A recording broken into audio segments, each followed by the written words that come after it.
And again, I'm covering the, this is the fall 2016 exam. So this is one of more recent exams, which you probably will not find out there unless some nice professor happened to give you a link to the copy of it. But so if you do have a copy of it, great, because I did send it out to all my students and then a couple other classes. But if you don't, still pay attention to this thing and write down the questions and take a look at it and take a look on your neighbor's paper or whatever. All right. As you well know, this final exam is in 3 parts. Most of you guys took Calculus 1 here, so you know how the format is. First part is no calculator. So you're not allowed to touch your calculator for the first hour of this exam. So right at 3 o'clock, we're going to say, open your test booklet. So you flip it open. And what kind of questions do you think they're going to give you on the no calculator section of this exam? That's right, integrate everything. So we're going to hit integrals, basic rules, use substitution, integration by parts, partial fractions, whole 9 yards. It's going to hit you hard on this one. Let's take a look at this first problem here.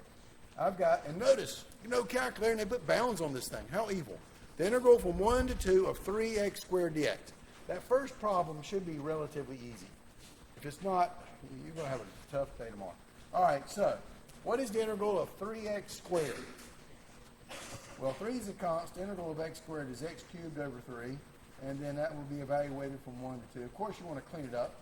So this is just x cubed evaluated from 1 to 2. You don't need a calculator for this. It'll be 2 cubed minus 1 cubed. Fundamental theorem of calculus. Plug in top minus plug in bottom. 2 cubed is obviously 8. Minus 1 cubed is 1. And 8 minus 1 is 7. The answer is D. Does that make sense? And we're off and running.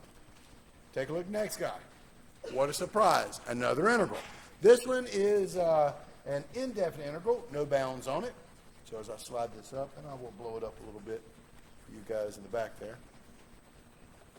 The integral of 3x plus 3 over x dx. Well, 3 is a constant. Let's leave it alone.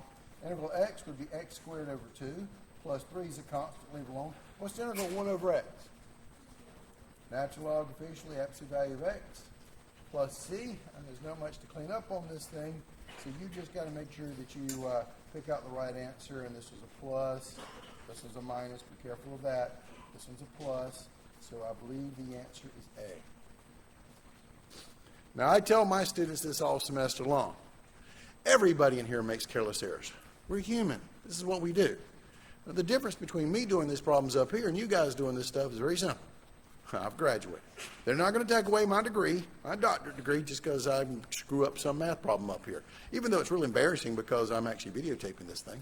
But I'm going to try not to. But where I make my mistakes is I was always real good at getting the answer. I was horrible at picking out of a lineup. So if you watch me, that's where I have to slow it down to be able to make sure I get the right answer. So if you see me circle the wrong guy, please let me know, because I'm notorious for doing that. I'll get the right answer for you, but I can't pick him out of a lineup, so I have to kind of slow down there. Take a look at this guy. This is one of those ones that a lot of people make careless errors on. It's the integral from 1 to 3 of 1 over s squared ds. This is not the natural log of the absolute value of s squared. It doesn't work like that. Remember, you've got to clean them up first. So this would be the integral of s to the negative 2 ds from 1 to 3. Now you can integrate it. Classic power rule, add 1 over add 1. That would be s to the add 1 negative 1 over negative 1, evaluated from 1 to 3. So cleaning this up, this will be negative 1 over s, evaluated from 1 to 3. And then fundamental theorem of calculus, plug in top minus plug in bottom. This will be negative 1/3 minus negative 1 over 1. That's negative 1/3 plus 1, and I believe that's a positive 2/3. Answer D. Started out so good. Let's see how bad it can be.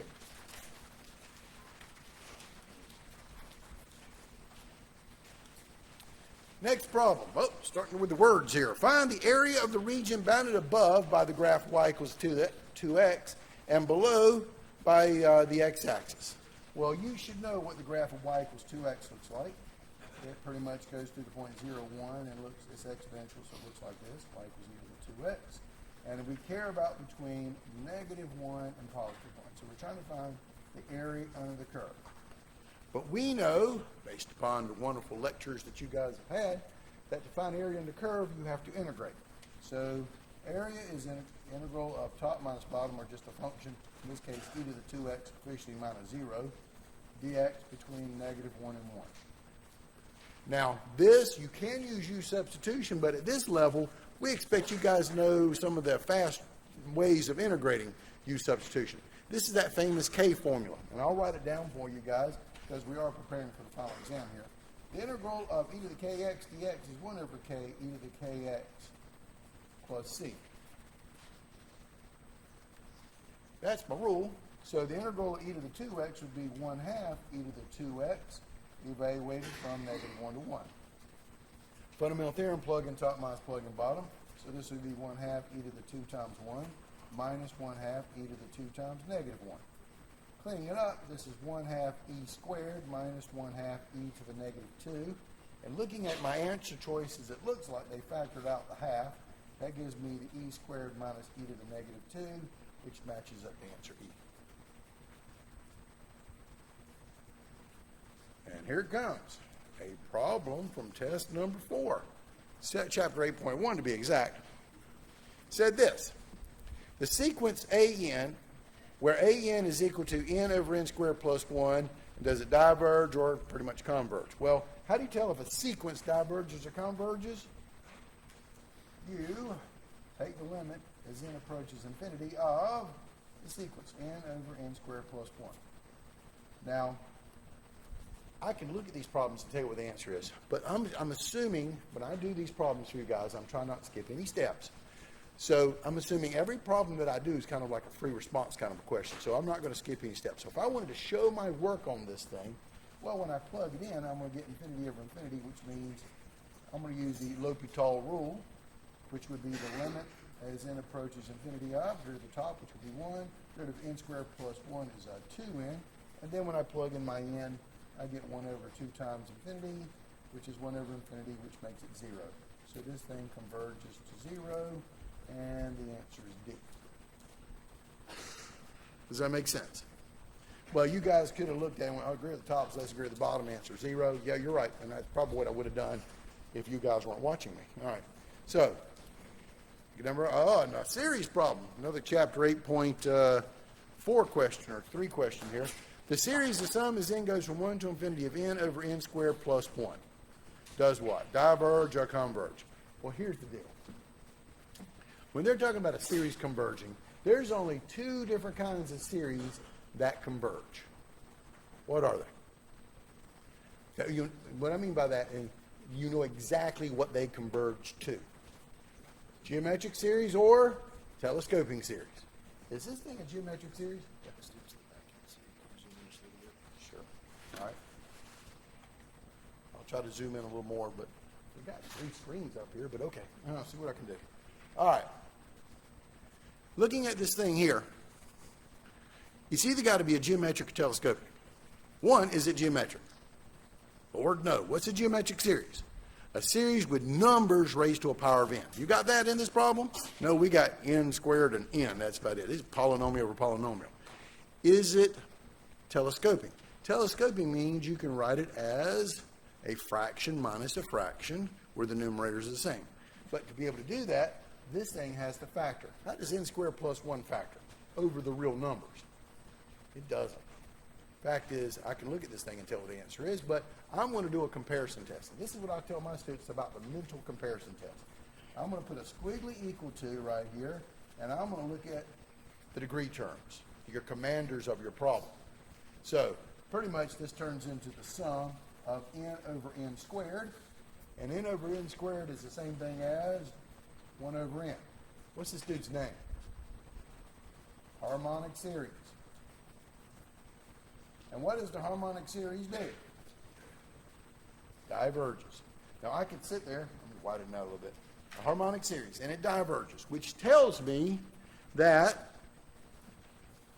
this thing is going to diverge. Now I actually didn't do a comparison test, but if I did, I would do the limit comparison test, because I'm comparing it to something that diverges, and I think this is going to be a little bit smaller because if I add 1 to the numerator, makes the add one to the denominator. It makes the denominator bigger, makes the overall fraction smaller, and that's not comparable.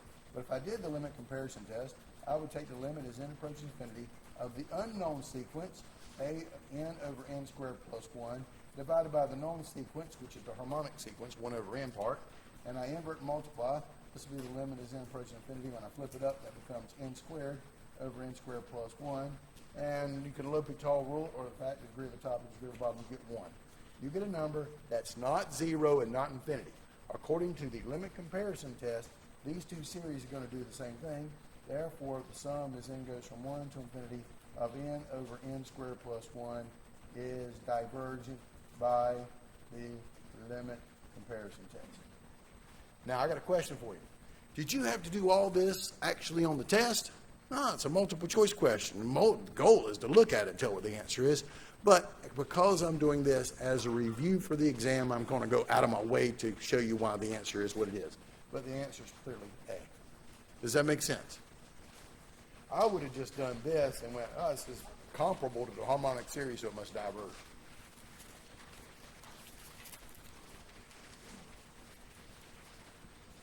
Again, no calculator, so here we go. Number 7. Consider the graph of the function f. And they drew me some kind of weird function here, where I'm trying to integrate between 0 and 2 of f of x dx equals what? Now, this is one of those geometric representations of the integral. What is the geometric representation of the integral? Area under the curve. So what we really want to do here is to find the area under the curve.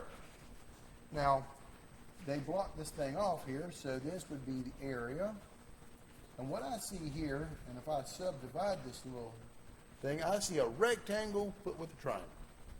So we're going to have the rectangle part and the triangle part. The rectangle is length times width. It's 1 by 2, 1 times 2, plus the triangle area is 1/2 base times height. The base would be 1, but the height would be 2. So that would be 2 plus 1/2 of 1 is 1/2 times 2 is 1, and 2 plus 1 is 3. Answer C. Geometric representation of when you integrate, you calculate the area under the curve. Number 8. Number 8 is giving you what kind of series is this? Now, granted, they started the sum equals 0 to infinity of 2 to the n over 3 to the n plus 1. What do you see in this type of series? What type of series is it? Good. Geometric. Numbers raised to powers of n. But they were also nice enough to write out the series. 1/3 plus 2/9 plus 4/27 plus ... When they write out, you have to recognize that this is a geometric series. When they write out a geometric series, the r is going to be what you got to multiply by 1 to get to the other. What do I need to multiply by 1/3 to get to a 2/9? You have to multiply by 2/3, right? 1/3 times 2/3 is 2/9. And then we check it. What is 2/9 times 2/3? 2/9 times 2/3 is going to be 4 over 9 times 3 is 27. So I got my r, which is 2/3, and the a part would be the guy you start with, which would be 1/3. So, and we know from a geometric series, it converges to a over 1 minus r. You have to know our formulas for this exam. And a would be 1/3 over 1 minus 2/3. 1 minus 2/3 is 1/3. And 1/3 divided by 1/3 is 1. This thing converges to 1. The answer is A. Now, for those people that want me to manipulate the series, here's what you have to do. So, another way you could have done this, if you use this part here. Since the series started at 0, you have to use the formula of the sum n equals 0 to infinity of a r to the n. So, I've got the series, the sum n equals 0 to infinity of 2 to the n over 3 to the n plus 1. I want n powers, but look at that 3. I've got n plus 1. I got too many. How many too many do I have? 1 too many. So I'm going to pull one of them off. So this is sum as n goes from 0 to infinity of 2 to the n over 3 times 3 to the n. And breaking it apart, this is the sum as n goes from 0, sliding over so you guys can see this, to infinity of 1/3 times 2/3 to n. And then this is what it's all about. In your format, A is going to be equal to 1/3, R is going to be equal to 2/3, and then I go back and do exactly what I did up here. So there's two different ways I could have done this problem, but I would have gotten the same answer, of course, do your math. Does that make sense? Let's take a look next guy. Another integral. I got the integral of the sine of x times the cosine squared of x. So this would be the integral of the sine of x. That cosine squared, remember that's lazy mathematician notation. That's the cosine of x quantity squared dx. And what technique of integration would you use on this guy? U sub. U would be inside the parentheses, the cosine of x. That means du, the derivative. What's the derivative of cosine of x? Negative sine of x dx. Move the negative to the side, so negative du equals the sine of x dx. So this problem is going to turn into the integral of u squared, but the sine of x dx gets replaced with negative du. So this becomes negative. Integral of u squared is u cubed over 3 plus c. And then you back substitute here to be able to get negative u, which was the cosine of x cubed over 3 plus c. And so you can rewrite that as pretty much negative 1/3 the cosine cubed of x plus c is traditionally how we would type this thing up, and which means the answer is D. Does that make sense? Questions? No, baby.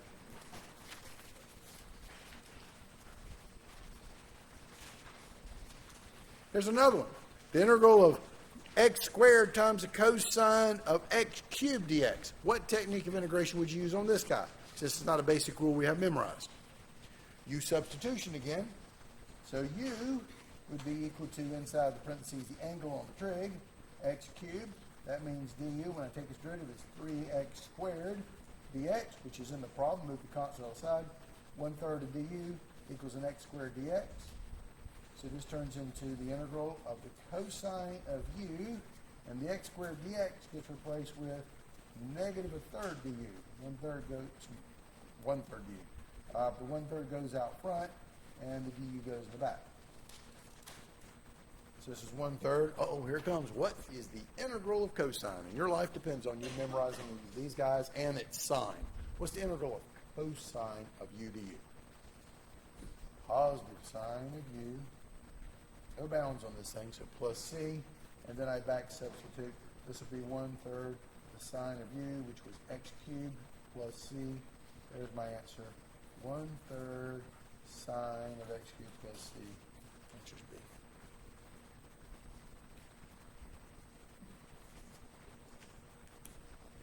Take a look at number 11. Oh, they chunked bounds on this thing again. So, why didn't we take number 11. The integral from 0 to 1 of x e to the negative x squared dx. What technique of integration would you use on this guy? 0 to 1 of x e to the negative x squared dx. U substitution, because if I let u equal to with an exponential, the exponent, negative x squared, then the du would be equal to negative 2x dx. Moving the negative 2 to the side makes it negative 1/2 of du equals x dx, which is in the problem. I got a question for you. Now I can do this traditional way and integrate it, and then back substitute, get my integral, and then plug in top minus plug in bottom, or I could change the variables. Would you guys like me to remind you guys of how to do change a variable technique of integration?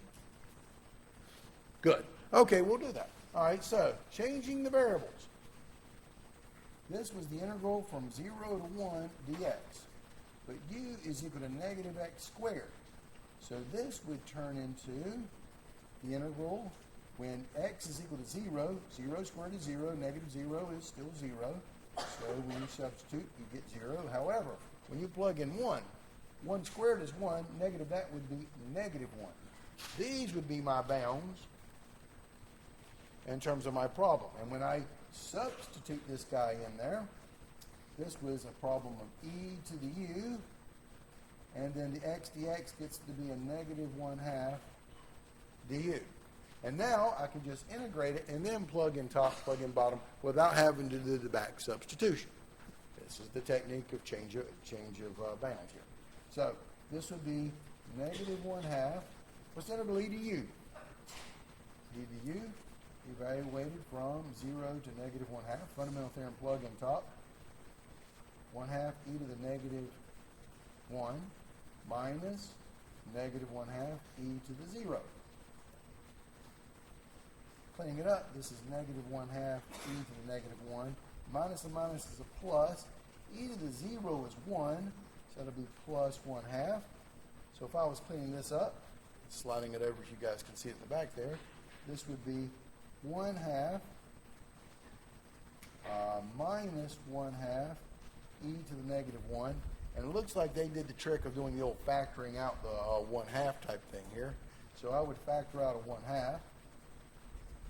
I'm left with 1 minus e to the negative 1. Interesting. If you went and didn't do the change of bounds and just integrated it and then back substitute and plugged in top, plug in bottom, you'll get the exact same answer. But, you know, we haven't done much of the change of bounds techniques in here. So you never know when they're going to ask you a question, because it is something we didn't do a lot of problems. We did a few, but not a lot. So it's a great time for me to just practice that aspect with you. All right, take a look at number 12.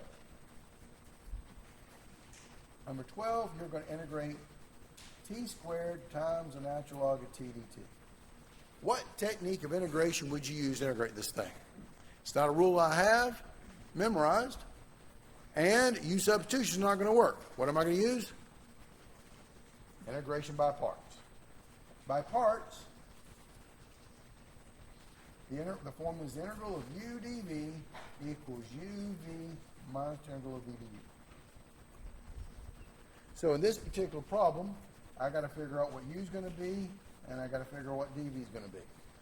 U should be the part you want to get rid of, and you get rid of things through the derivative.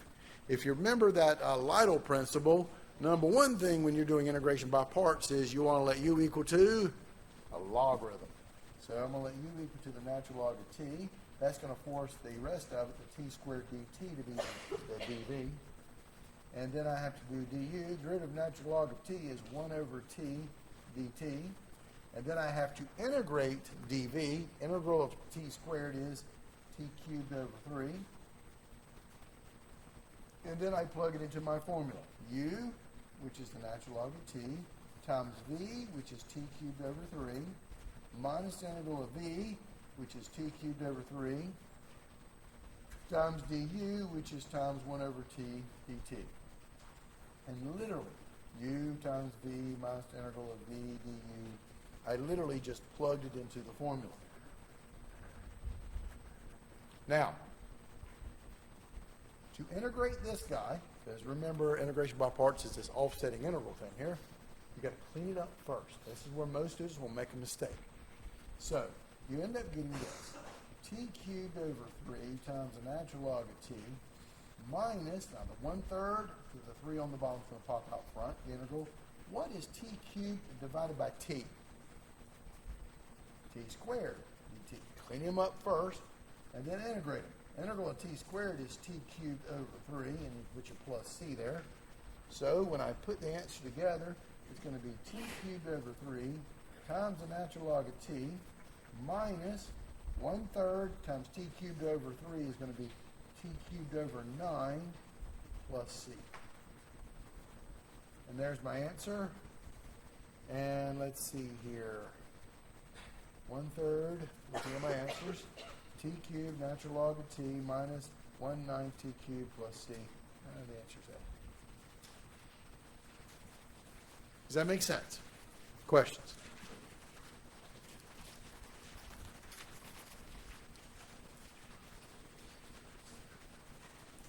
Yes. Even on multiple choice questions, they could ask you a Riemann sum question. Without a calculator, Dr. Taylor? Yes, but the numbers will be nice. Let me show you. Use the midpoint rule to approximate the integral between -3 and 3 of 2x squared dx. So a equals -3, b equals 3. Your function is 2x squared. 3 subintervals, which means n equals 3. To remind yourself of the formulas here, first thing you've got to calculate is delta x. Delta x is b minus a divided by n. That would be 3 minus -3 divided by n, which is 3. 3 minus -3, that would be a minus minus and plus. That would be 6 divided by 3, which equals 2. You got your delta x equaling 2. We're starting over here at -3. So we've got -3, and so there's my a, and my delta x is 2. So if I add 2 to -3, I get -1. I add 2 to -1, I get +1. I add 2 to +1 gives me 3, and it's 1, 2, 3 subintervals. These are my partition points. For the midpoint rule, it's just the sum of f of x bar, which is going to be your midpoints, times your delta x. So I got to find my midpoints. What is the number between -3 and -1? -2. What's the number between -1 and 1? 0. What's between 1 and 3? 2. These will be the actual points that I use. These are my midpoints. So this is going to be basically f of -2 plus f of 0 plus f of 2, all of that being multiplied by delta x. I just factored out the delta x. Now, what is my function in this particular problem? My function is the 2x squared. You know where most people screwed this problem up at? They went ahead and integrated the problem and then tried to use the midpoint rule on the integral. You're kind of missing the point on that. The point is to do this instead of integrating it. So my function is what's inside the integral, which is the 2x squared. So plug it in. -2 squared is 4 times 2 is 8. Plus 0 squared is 0 times 2 is 0. Plus 2 squared is 4 times 2 is 8. And your delta x was 2.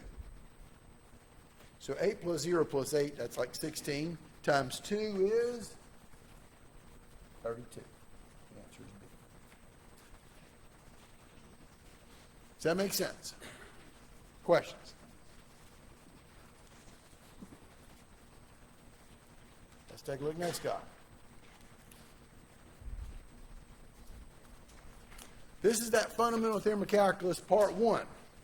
They said let f of x be equal to the integral from some number, 0, to x squared of the natural log of u to the 4th plus 1 du. Your job is to take the derivative. So we're going to take the derivative with respect to x of an interval.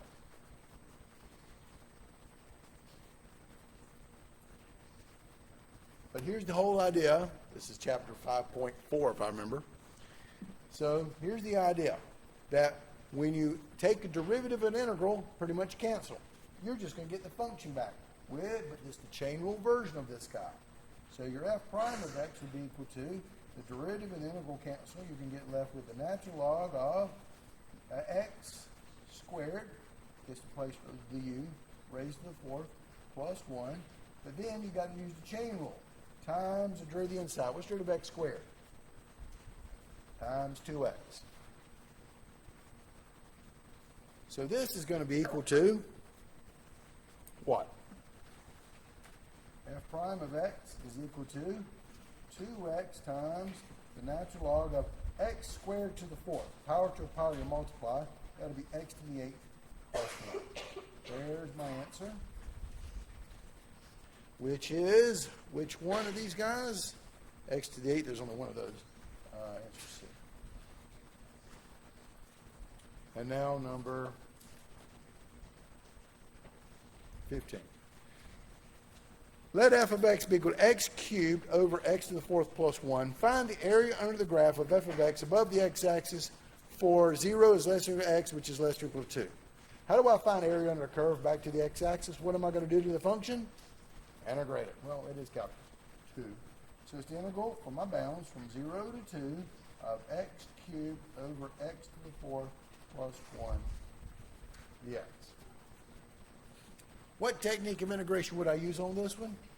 Use substitution. Let u equal the denominator. X to the fourth plus 1. That means du equals 4x cubed dx. There's an x cubed in there, so move the constant aside. 1/4 du equals x cubed dx. So when I integrate this thing, it turns into the integral of u on the bottom, and the x cubed dx turns into a 1/4 du. And I always have 1 for placement out front. I'm going to integrate this guy the traditional way. What is the, so this turns into 1/4. What's the integral 1 over u to u? Natural log absolute value of u, but it's got bounds on this thing, so I'm going to back substitute. So this turns into 1/4 the natural log of u, which was x to the fourth plus 1, evaluated from 0 to 2. So, fundamental theorem, plug in top minus plug in bottom. That'll be 1/4 the natural log of 2 to the fourth plus 1, minus 1/4 the natural log of 0 to the fourth plus 1. So that's 1/4 the natural log of 2 to the fourth. 2 times 2 is 4, times 2 is 8, times 2 is 16, plus 1 is 17, minus 1/4 the natural log of 1. But wait a minute, things we know, what's the natural log of 1 equal to? 0. So the answer is 1/4 the natural log of 17. Answer is E. Does that make sense? Questions? And if you'll notice, I am now finished with part number 1.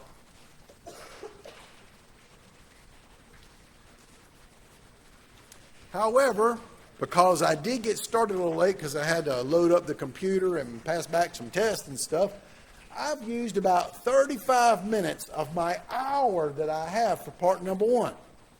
So what am I going to do? Well, I'm done. So I'm going to turn in part number 1 with the multiple choice part. And I'm going to go ahead and get my part number 2, my part number 3, and I'm going to go ahead and start. But I'm still not allowed to use a calculator until everybody has finished with part number 1 or the first hour has elapsed. Because if you ain't finished part number 1 in the first hour, you have to turn it in. So you have to turn it in regardless if you're finished or not. We don't care. You've got to finish part number 1 within 1 hour. But most folks are finished with part number 1 at about 35 to 40 minutes, honestly, on average for Calc 2 class. 35 to 40 minutes is when they finish part number 1. But there's always some stragglers that are going to hold off on this thing and go back and double check all their answers, and that's perfectly fine.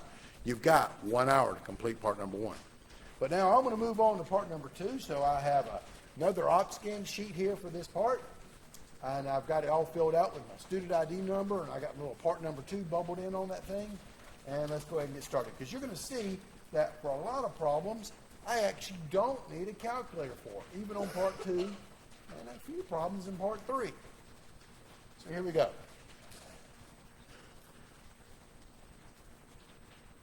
An object at position x is measured in meters on the x-axis and is subject to a force of x squared newtons. How much work is done in joules in moving the object from x equals 1 to x equals 2? Okay? Here's the deal. This is your basic formula for work. Work is equal to the integral from a to b of your force function dx. My force function is x squared. They gave that to me. My a is equal to 1. My b is equal to 2. So work would be the integral from 1 to 2 of your force function x squared dx. Well, the integral of x squared is x cubed over 3, evaluated from 1 to 2. Fundamental theorem of calculus, plug in top minus plug in bottom. So that would be 2 cubed over 3 minus 1 cubed over 3. 2 cubed is 8 thirds, minus 1 cubed is 1 third. 8 thirds minus 1 third is 7 thirds joules. Answer is D. And notice, I did not need a calculator for that. pretty much an extension of what we just did in part number 1. And there'll be several problems, but on occasion there'll chunk a problem in there you need a calculator for. And if I don't have time, I will skip over that problem, get to as much as I can do without the calculator, and then go to the next problem and then come back once I'm allowed to use my calculator. See, this one right here looks like a calculator problem, especially with answers like 1.1261 is one of your answers. So let's see if we can get to do most of it here. Which of the following is the best approximation to the length of the curve? Also, don't let this be the only final exam that you guys go over as you prepare for your literal final exam tomorrow. The more you do, the better off you'll be. The other thing is this. When you're studying for this final exam, what you should have when you're studying this thing is basically an extra sheet of paper right beside as you go over a bunch of problems and review a bunch of problems. And every time you run across a problem that requires a special formula that you obviously forgot, write them down because it's going to come back and haunt you. What's the arc length formula? Another formula I've got to have memorized. What is it? It's the integral from A to B of what? Square root of 1 plus the derivative squared dx. Does that make sense? So my function, which is y, equals x squared. So I need its derivative. The derivative of x squared is 2x. So my arc length of my problem will be the integral from 0 to 1 of the square root of 1 plus 2x, my derivative squared, dx. Clean him up. This arc length would be equal to the integral from 0 to 1 of the square root of 1 plus 2x quantity squared would be 4x squared dx. Now, honestly, if we wanted you to integrate this thing, we would actually have to tell you the table formula in the back of the book type thing here. But it's going to require a calculator to do this, especially with these kind of answers. We do expect you guys to know how to integrate on your TI-83, 84 calculators in this class. So if I had not done this problem, I mean, if I've started this problem with, and I still have got another 15 minutes before I use my calculator, I just start this thing and go on to the next problem and keep working and then come back to it. But let's just go ahead and do this thing in order. I'm going to go ahead and use my calculator now. All right, this will be math on my calculator, number 9. The integral from 0 to 1 of the square root of 1 plus 4x squared over arrow dx. And let's see if I can lighten this thing up here a little bit. Yeah, try that. Okay. It's the lighting up here. Can you guys see that now? Okay. This is what the integral math number 9. I've got the new operating system on mine. Integral from 0 to 1 of the square root of 1 plus 4x squared dx. And what do I get? I'll write that down. 1.478942858. That's great. They rounded it off to, looks like 4 decimal places. 1.47. Well, the only one that has got to be E there. Does that make sense?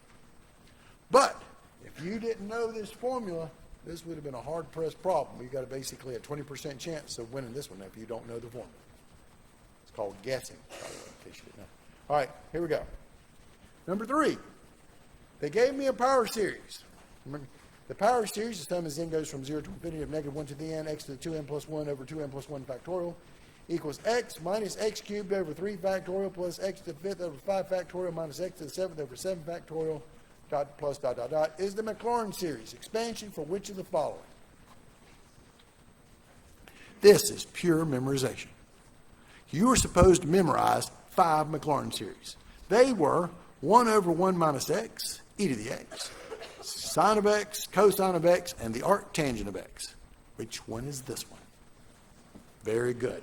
You will notice, here's my pattern, it's powers that are what? What are my powers? They're all what? Odd. The odd function was the sine and the arc tangent. Does this thing have factorials in the denominator? It does, so it's not the arc tangent. Arc tangent doesn't have the factorials. It's the same thing without the factorials, so this must be the sine of x. Pure memorization. You don't actually derive this. I guess you could derive every one of these power series by writing it out, I'll see you in 20, 30 minutes or so, see how you're doing. Or you can memorize it. That's kind of the goal of this problem. Does that make sense? Know your power series, your Maclaurin series.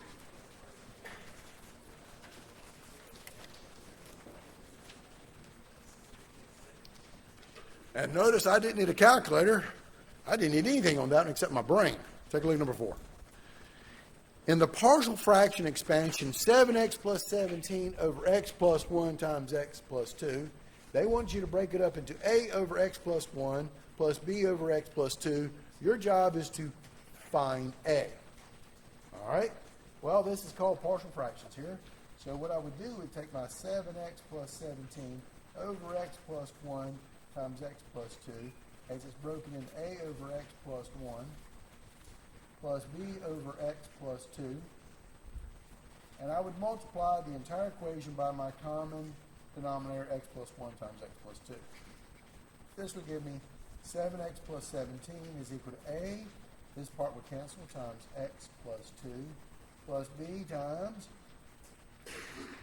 x plus 1. Got a question for you. What letter do you want to solve for on this one? You want to solve for a. Now, traditionally, I teach my students what we call the Annihilator Method. So I'm going to sit there and I'm going to let x equal -2. I'm going to let x equal -1. It's once you clear the denominators, you can pick any x you want to. I'm going to pick the things that make 0. But here's the deal. I don't have to actually plug in both these two guys. Which one do I plug in if I want to solve for a? -1. If I plug in -2, -2 plus 2 is 0. That annihilates a. I didn't want to annihilate a. I actually want to solve for a. So I'm going to use this guy here, -1. This will be 7 times -1 plus 17 equals a times -1 plus 2 plus b times -1 plus 1. -1 times 7 is 7 plus 17 is 10 is equal to -1 plus 2 is 1 times a is a plus b, -1 plus 1 is 0. That goes away. That tells me a equals 10.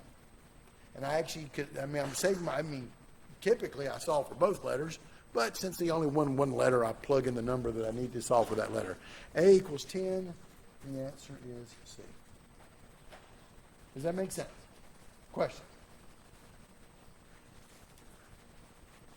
Take a look at the next guy. It says this. The region in the first quadrant bounded by y equals 2x cubed, y equals 0, and x equals 1 is rotated about the x-axis. Find the volume of the resultant solid. That's right. We got to know our volume rotation formulas. First thing I'm going to do is I'm going to graph this thing. Y equals 2x cubed in the first quadrant here. 2x cubed is looks something like this. Only graphing the first quadrant part. Y equals 2x cubed. Y equals 0 is also known as the x-axis. X equals 1 is right here. So we're talking about this region between 0 and 1. We're going to be rotating, this is most important, about the x-axis. So let me get this right. My function is in terms of x. It is 2x cubed. The axis that I'm rotating around is the x-axis. So my variable of my function is x, and I'm trying to rotate around the x-axis. What method am I going to use? Disk washer. The disk washer formula is volume equals pi times integral of what I call big radius squared minus little radius squared dx from A to B. Big radius is the distance, using functions, from the axis of rotation to the outside edge. So from the axis of rotation outside edge, it's going to be 2x cubed, the top function, minus 0, which is your x-axis. Your little radius is going to be 0 because this thing's going to be solid, because I'm rotating around the x-axis, which is going to make a solid region, so I'm not actually removing anything from inside.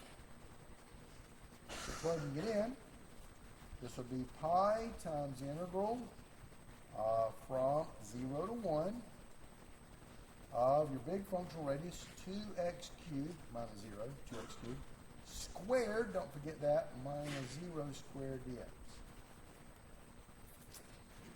Cleaning this guy up, this will be pi times integral from 0 to 1 of 2 cubed, 2 squared, which is 4, x cubed squared, power to the power multiply, that'll be x to the 6 dx. So integrating it, pi, 4 is a constant, integral x to the 6 is x to the 7th over 7, evaluated from 0 to 1. Fundamental theorem of calculus, plug in top minus plug in bottom. So this will be pi times 4 times 1 to the 7th over 7 minus pi times plugging in 0, pretty much get 0. So cleaning it up here, 1 to the 7th is 1 times 4, it'll be 4 sevenths, pi, units cubed. And there's my answer, which means my answer over here is actually D. We'll go back and look at it.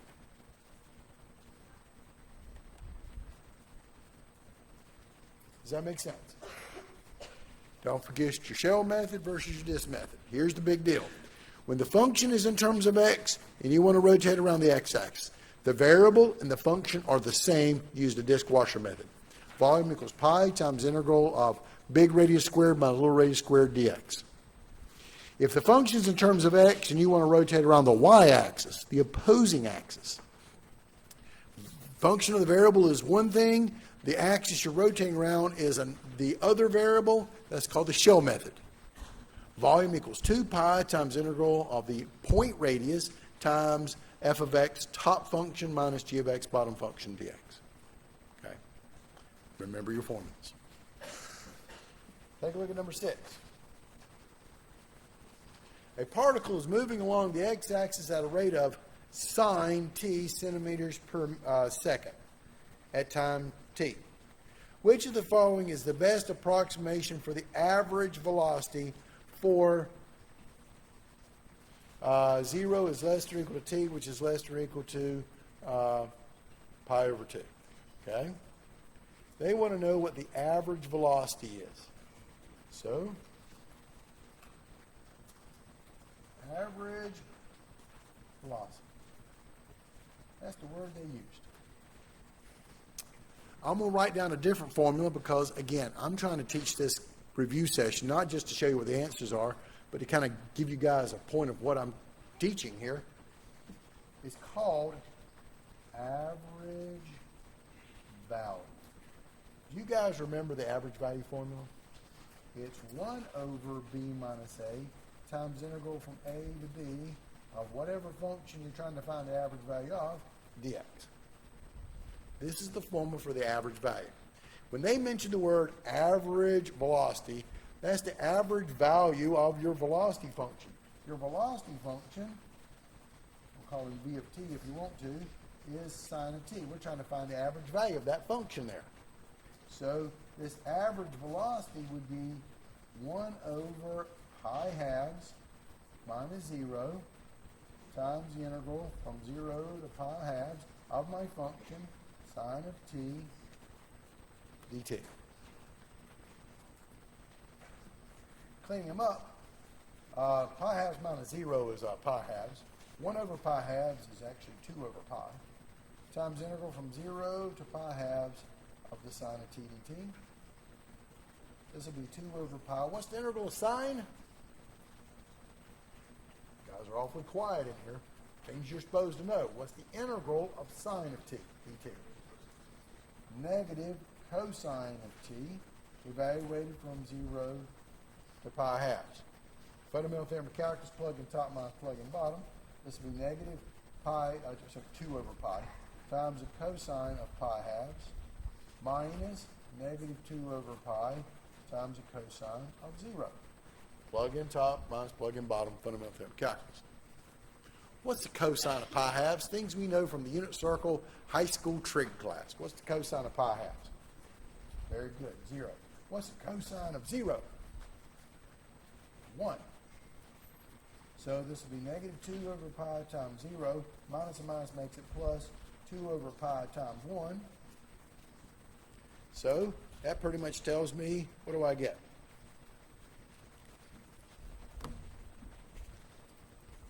2 over pi.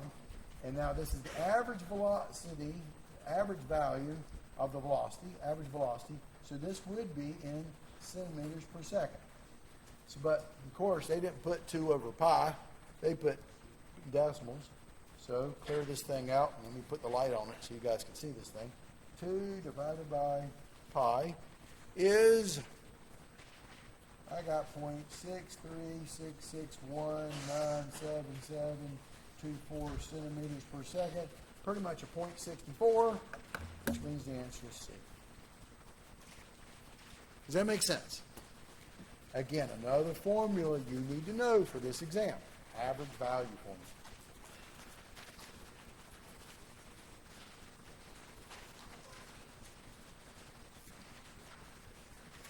Oh no, part 7 requires part 6.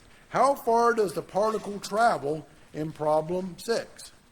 Well, how far the particle travels, you were given velocity.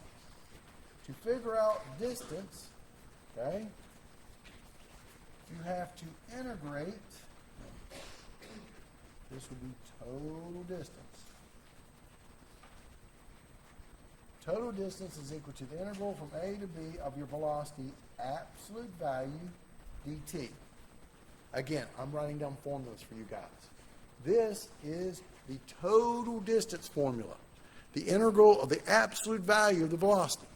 Well, if you want the displacement, what is the formula for displacement?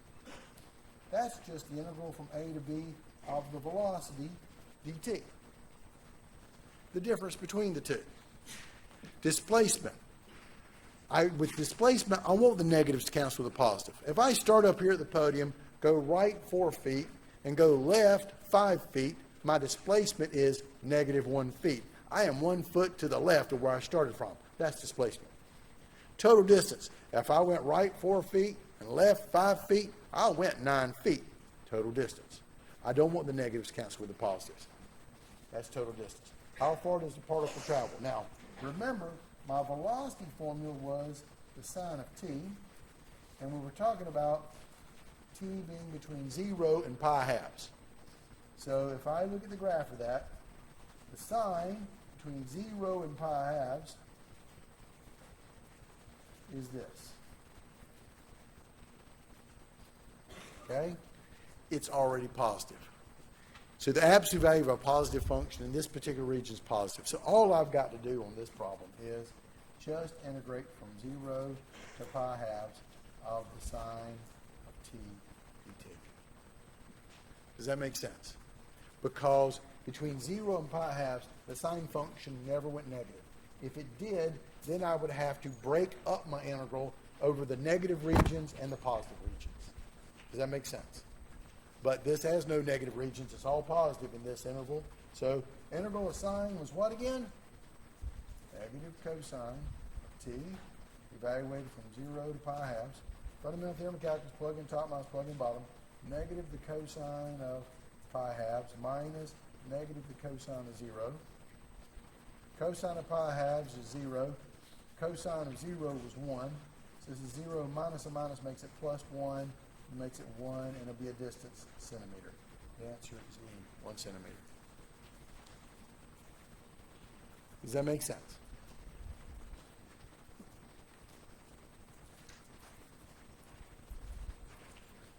Improper interval. Now, this is multiple choice, so how well and how neat you are in terms of doing the problem is not really poignant to us. We're going to be grading your bubble sheet is what we're going to be grading here. However, I do approach every one of these problems like every one of them is a free response problem. So if this was on the free response, how would you show me the proper work on the improper integral? Just to remind you. This is the integral from 1 to infinity of 1 over 1.1 dx. First thing I do is clean it up. That would be x to the negative 1.1 dx, but it's improper. What makes it improper is the old infinity on the bound. Infinities on bounds are not allowed. So we're going to do our famous, take our limit as our favorite letter. A approaches infinity from 1 of A. This is how you show it's an improper integral. Because when you go to the free response, this is what we grade. We're not grading the answer, we're grading the work to get to the answer. So you've got to integrate it, so this becomes the limit as x approaches a of integral of negative 1.1 dx. We'll add 1 over add 1. That'll be x to the negative 0.1 over negative 0.1, evaluated from 1 to a. Of course, I would clean this up, and this would be what? Let's see here. 0.1 is 1/10. When you invert that, that'll be limit as x approaches, a approaches infinity. I don't know where I came going. A approaches infinity. Sorry about that. A approaches infinity of, I'm cleaning this thing up. That becomes 10 over x to the positive 0.1, evaluated from 1 to a. Now, where did I get that from? 0.1 is 1/10. But when you divide by 1/10, you invert and multiply, and it's negative. That puts the, and it's negative. That puts the 10 on the top, and it's negative. And the negative exponent just puts them on the bottom and becomes positive. So I'm just playing algebra on this thing. Does that make sense? Now, fundamental theorem, plug in top minus plug in bottom. This would be equal to the limit as a approaches infinity of negative 10 over a to the 0.1 minus negative 10 over 1 to the 0.1. Cleaning them up. 1 to any power is 1. A minus makes it plus. So this is the limit as a approaches infinity of negative 10 over a to the 0.1 plus 10. Now plug in your infinity. When I plug in infinity, I'm going to get negative 10 over infinity to the 0.1 power. What is the 10th root of infinity? Well, it's still infinity, plus 10. So this is equal to negative 10 over infinity plus 10. But when the infinity is in the denominator, the overall fraction goes to what? 0. So I end up getting 10. And because it's improper, we would say it converges to 10. We use those words to describe an improper interval. Convergent to or divergent. So the answer is converges to 10. The answer is B. Does that make sense?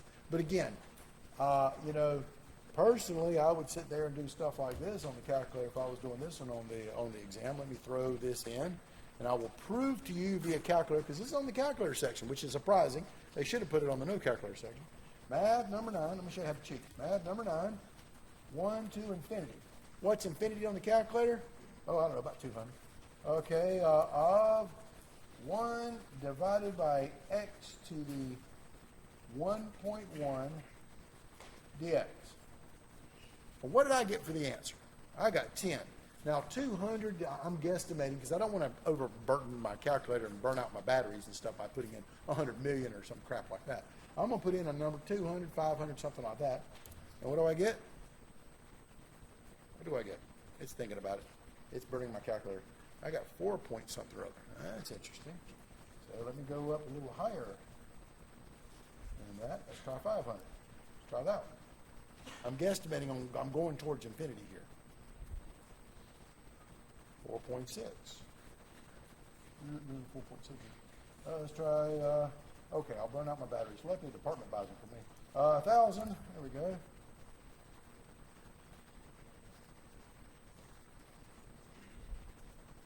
.9. Getting better. Okay. That's probably why they put it on the calculator section, so they can burn you guys. Let's put 10,000. Let's keep going here. Come back 5 minutes from now and see how the calculator's doing on it. So,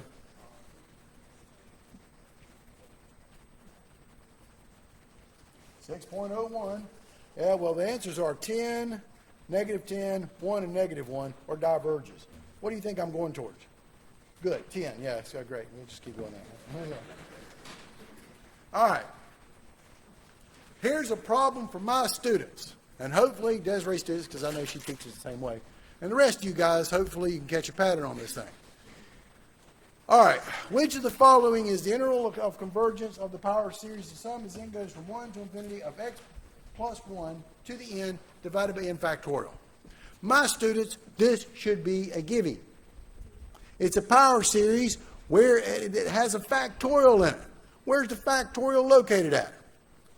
On the bottom. And when the factorial is on the bottom, what's the power series going to do? Always converge. So therefore, what's the answer? Yeah, pretty much E. I'm done. It's because the factorial is on the bottom.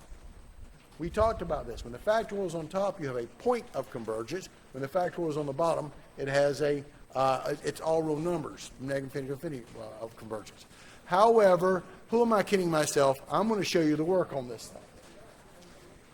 Now, take a look at this guy here. When you hear the word interval of convergence, what are you going to do, assuming it didn't have a factorial in it or whatever, what are you going to do when you've got a power series and they ask you for the interval or radius of convergence? What do you use? Ratio test. Very good. So, ratio test. You're going to take the limit as n approaches infinity of the absolute value of an plus 1 over an. That'll be equal to the limit as n approaches infinity of the absolute value of an plus 1, x plus 1 to the n plus 1 over n plus 1 factorial divided by an. That'll be x plus 1 to the n over n factorial. Cleaning it up, this will be the limit as n approaches infinity of the absolute value of x plus 1 to the n plus 1 over n plus 1 factorial. When I invert and multiply, the n factorial is on top, and the x to the n stays on the bottom.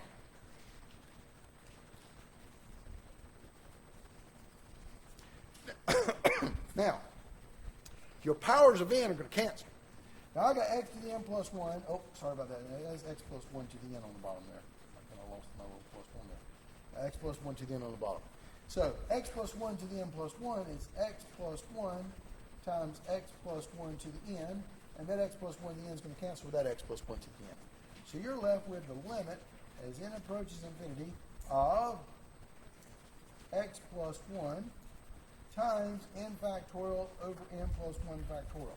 Remember, factorials will knock each other out. What exactly is the definition of n factorial? It's n times n minus 1 all the way down to 1. The definition of n plus 1 factorial is n plus 1 times n minus 1 all the way down to 1. And because you're dividing it, the n's will cancel, the n minus 1's will cancel, the dots will cancel, the 1 cancels. You're left with an n plus 1 in the denominator.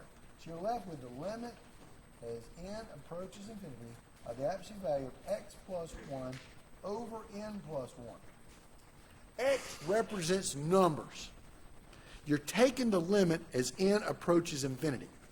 So when you take the limit as n approaches infinity, you're going to get x plus 1, officially absolute value there, divided by infinity plus 1. And infinity plus 1 is infinity. And when the infinity is in the denominator, what does the fraction go to, regardless of whatever crappy number you pick for x? It goes to 0. And this is your L value on the ratio test, which is always less than 1. Put the word always. And that is why your interval of convergence is all real numbers. That's the reasoning behind it.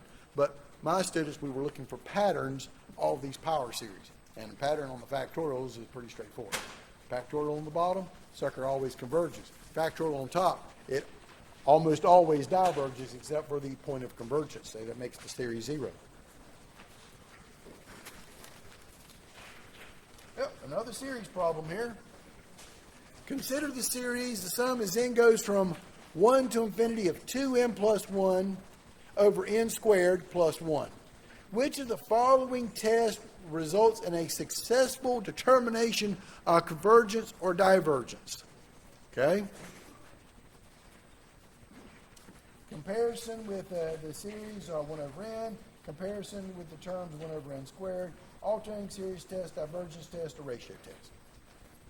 All right, let's go through these things one at a time. Well, first off, let's just look at it and tell what the answer is. If you're doing this problem, the sum as n goes from 1 to infinity of 2n plus 1 over n squared plus 1. This is that mental comparison test I talked about before.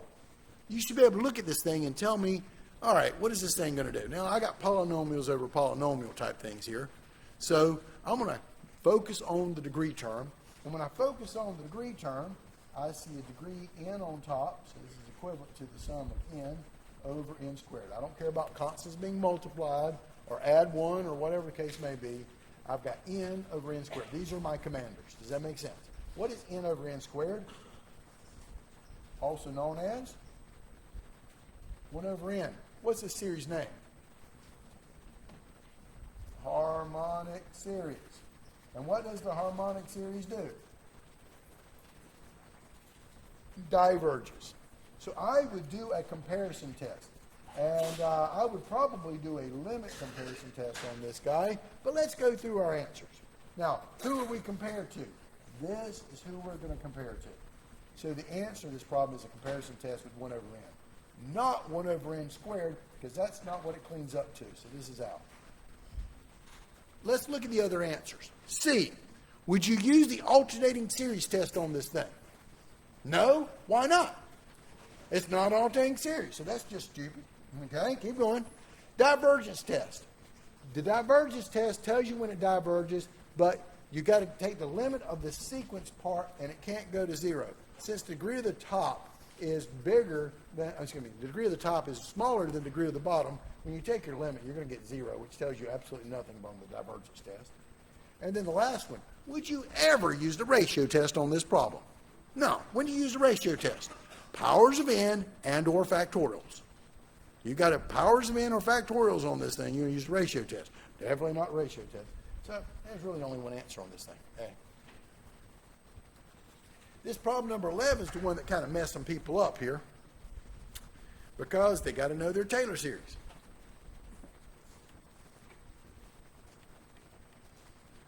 Let f of x be equal to x to the 5th plus x cubed plus 1. What is the coefficient of x minus 1 squared is the Taylor expansion of f of x about a equals 1 equals what? All right, here's the deal. This is what you needed to do. You need to know what the Taylor series is. Taylor series, f of x, let's write out the formula that we have memorized, is f of a plus f prime of a over 1 factorial times x minus a plus f double prime of a over 2 factorial times x minus a squared plus f triple prime of a over 3 factorial times x minus a cubed plus catch a pattern dot dot dot. They're telling me on this particular problem they're centering at 1. So my function is supposed to be f of 1 plus f prime of 1 over 1 factorial times x minus 1 plus f double prime of 1 over 2 factorial times x minus 1 squared plus f triple prime of 1 over 3 factorial times x minus 1 cubed plus dot dot dot. What are they asking me in this problem? They're asking me on the Taylor polynomial, what is the coefficient of x minus 1 squared? X minus 1 squared. There is x minus 1 squared. The coefficient is this part right here. It's f double prime of 1 divided by 2 factorial. Does that make sense? So, you got to do first thing you got to do is got to take some derivatives. Remember, my function was x to the 5th plus x cubed plus 1. So the first derivative is going to be 5x to the 4th plus 3x squared. The second derivative is 20x cubed plus 6x. Does that make sense? There's my second derivative. So f double prime of 1 would be 20 times 1 cubed plus 6 times 1.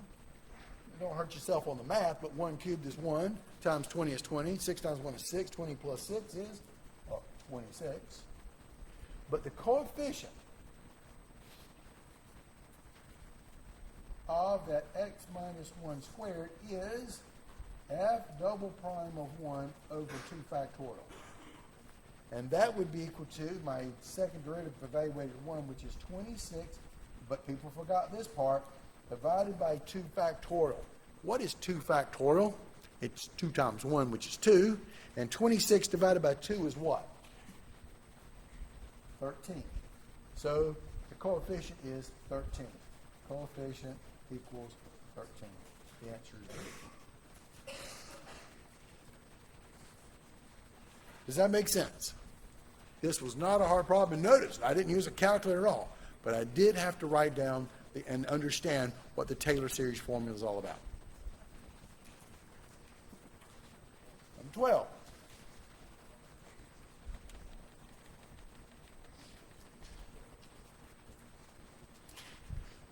Consider the series. The sum as n goes from 1 to infinity of -1 to the n minus 1 over n squared, which is equal to 1 minus 1 fourth plus 1 ninth plus dot, dot, dot.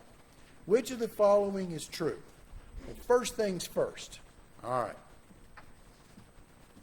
What kind of series is this guy? No, it's not a P series. It's got something in front of it. It's an alternating series. P series is just 1 over n to the P. So you got that -1 to the n minus 1. This is an alternating series. So we're going to test this series, which is the sum as n goes from 1 to infinity of -1 to the n minus 1 over n squared by using the alternating series test.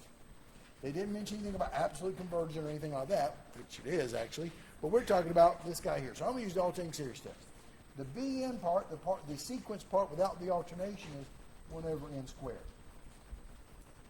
So we're going to test two things. The first thing, we've got to make sure the terms decrease. So we're starting with 1, n equals 1, n equals 2, n equals 3. 1 over 1 squared is 1, 1 over 2 squared is 1 fourth, 1 over 3 squared is 1 ninth. Yep, the terms decrease. And number 2, when I take the limit as n approaches infinity of Bn, that'll be the limit as n approaches infinity of 1 over n squared. That's 1 over infinity squared, but 1 over infinity is 0. 1 over infinity is 0. So the terms decrease and the limit goes to 0. What is this series going to do? It converges by alternating series test. The thing converges. So diverges to infinity. Not. It's going to converge. Series diverges, but not to infinity. No, it diverges. So it's got to be one of the last three guys here. So what is it going to converge to? Is it going to converge to a number less than 1, converge to a number greater than 1, or converges to 1? Well, here's the thing. Let's take a look at this guy. This is why we wrote out the numbers. This is 1 minus 1 fourth plus 1 ninth. And the more terms you write out, the better you can approximate the thing. So what would the next one be? Minus what? 4, that's 3, 2 squared, 3 squared, 4 squared is what? 16, that'll be minus 1/16. Next one will be plus 1 over 25. You can write as many terms as you want, but I'm going to sit there. If you want to tell me, I'm going to guesstimate what it's going to converge to. And now I'm actually breaking out the calculator once again and putting the light on it so you guys can see it on this weird dot cam thing I got up here. All right, it's going to be 1 minus 1 fourth plus 1 ninth minus 1/16 plus 1 divided by 25. Yep, seems to be converging to somewhere around 0.83 something or other. Does that make sense? Which is a number what? Less than 1. And you know it's a number less than 1 because look at your series, even if you wrote them out. It's 1 minus 1 fourth, then they add a little bit, then they take away a little bit. So this, every time they add something or other, they take away a little bit, so that if you're kind of zeroing in on what it's going towards. But that 1 minus on the first part, you know it had to be something less than 1.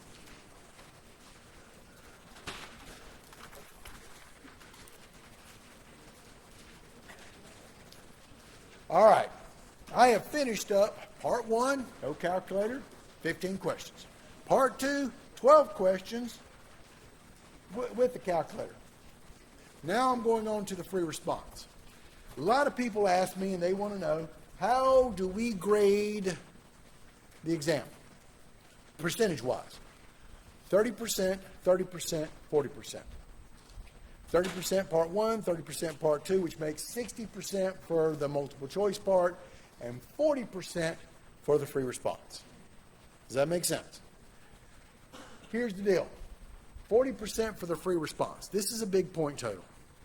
And we have a committee, the professors of the class and their graduate students and stuff, come here and we have what we call the grading party.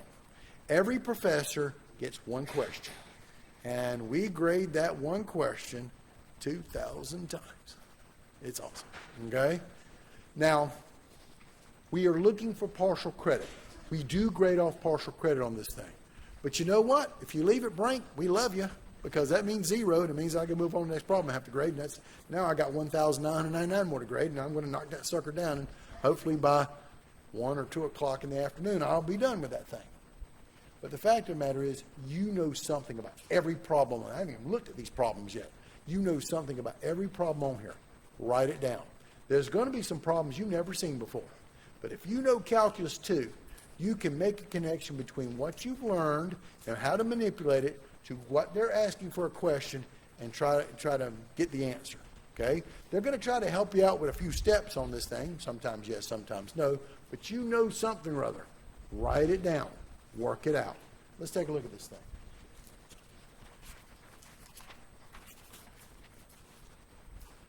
All right, here's your first one. This is a Christmas gift. They do not have to give you this. Recall that the power series of e to the x is 1 plus x minus plus x squared over 2 factorial plus x cubed over 3 factorial plus dot dot dot. Who are we kidding ourselves? You're actually supposed to have that memorized. They gave that to you just so in case you screwed it up. So you were supposed to, quote, given this particular series, you're supposed to find a power series for e to the negative x squared. We love power series. I keep getting my class to repeat this after me because they're easy to manipulate. What is the difference between what I'm looking for right here and the actual power series they gave me? Well, instead of x, I've got negative x squared. So what I'm going to do here, and I'll put this in English for you guys, I'm going to replace the x in the with negative x squared in my series. And that gives me a new power series. But of course, I have to clean them up. So this would be 1 plus, replace the x with negative x squared plus negative x squared squared over 2 factorial plus negative x squared cubed over 3 factorial. They said at least 4 terms, and 1, 2, 3, 4, I'm good to go. So there we go, plus dot, dot, dot. But we're not done yet. Don't leave it like this. We'll take off a point for shamefulness. Clean it up, because you're going to do something or other with it. So this is e to the negative x squared is equal to 1 minus x squared. Now a negative squared is back to positive. X squared squared, power to power, you multiply. That'll be x to the 4th over 2 factorial. Negative cubed is negative. X squared cubed, power to power, multiply. That'll be x to the 6th over 3 factorial plus dot, dot, dot. That is the answer that we were looking for. Now, we're supposed to use this guy to find the series expansion for the integral from between 0 and 1 of e to the negative x squared dx. And you're supposed to give at least 4 terms. So if I'm going to integrate between 0 and 1 of e to the negative x squared dx, that's going to be equal to the integral between 0 and 1 of 1 minus x squared plus x to the 4th over 2 factorial minus x to the 6th over 3 factorial plus dot, dot, dot dx. You've got to integrate the thing. Integral of 1 with respect to x will be x minus integral of x squared is x cubed over 3 plus integral x to the 4th is x to the 5th over 5 times 2 factorial minus integral x to the 6th is x to the 7th over 7 times 3 factorial plus dot, dot, dot, evaluated from 0 to 1. So this would be equal to, plug in top, 1 minus 1 cubed over 3 plus 1 to the 5th over 5 times 2 factorial.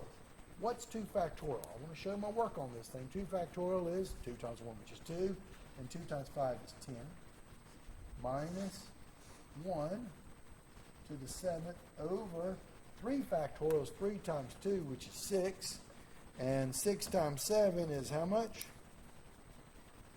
42 plus dot, dot, dot, minus, when I plug in 0, I pretty much get 0. So this gives me, and I'm just using the first 4 terms right here. This would be, and I will kind of back it off a little bit, throw my calculator onto my light here. All right, here we go. There'll be 1 minus 1 to any power is 1 third plus 1 tenth minus 1 over 42. And I get 0.7428571429.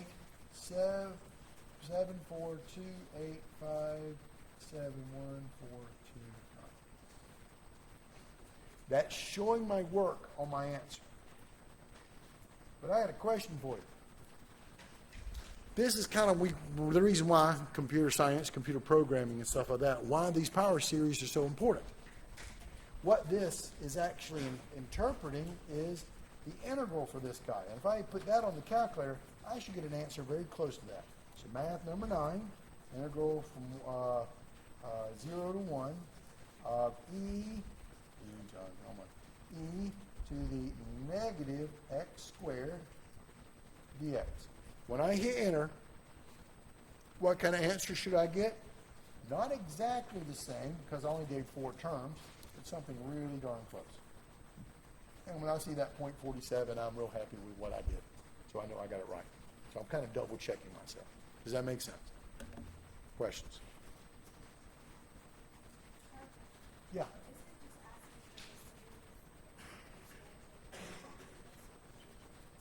Well, in this one, again, you're supposed to give at least 4 terms, so you're right. They want to use this guy, so this would be the part for this answer. Now, what does part C say? Use the first 4 terms to approximate this thing, okay, and estimate the error. So this part C, and you're right, the part C, this integral from 0 to 1 of e to the negative x squared dx, we got, using 4 terms, 0.7428571429. I got this number right here, which came from here. So my work is actually up here. This is the answer for this one. This is showing my work, and this part B and C are kind of connected. So they wanted me to integrate the first 4 terms and then evaluate. And this is the evaluation, but then there's a third part to this one. What else am I supposed to use? This is an alternating series. So we're also supposed to estimate the error. If we use 4 terms, this is what we did. We used 4 terms. Do you remember? And because it was an alternating series, do you remember your error of estimate formula for alternating series? Hopefully you had a problem on it yesterday on your exam. Rn is equal to the absolute value of S minus Sn, which is less than or equal to Bm plus 1. Does that make sense? We used 4 terms, so n equals 4. So this would be B4 plus 1, better yet, B5 would be my error. So I look at this thing over here. Okay, what would the 5th term be? You've got to look at the series that we're integrating, because this is what we're talking about, the error for this part here. What would your next term be? Catch a pattern. It would be 5 would be x to the what? You got 3, 5, 7. What's the next one going to be? 9 over 9 times, what was your pattern? 1 factorial, which we didn't write down, 2 factorial, 3 factorial. What would this one be? 4 factorial. Does that make sense? That would have been your 5th term up. You know, so I put a little 5 up there. We're actually using this part right here. Where, what was x equal to when we plugged it in? 1. It's plug in top 1 minus plug in bottom 0. 0 really doesn't matter. So what we're going to get here for my error, okay, estimate would be this R5, which would be less than or equal to 1 to the 9th over 9 times 4 factorial. Well, 1 to the 9th is 1. 4 factorial is 4 times 3 times 2 times 1. Was that 24? And so that's 9 times 24. So 9 times 24 is 216. 1 over 216, we would have accepted that answer. Or I'm going to go calculator, 1 divided by 216, and I get 0.0046296. this would be my error of estimate. This is how much off this answer is. But it also means this, because of that 0.00, that I know that just using the first four terms, I was accurate to within 2 decimal places. Those first 2 decimal places are spot on. Does that make sense? Did I lose you guys anywhere? You're right.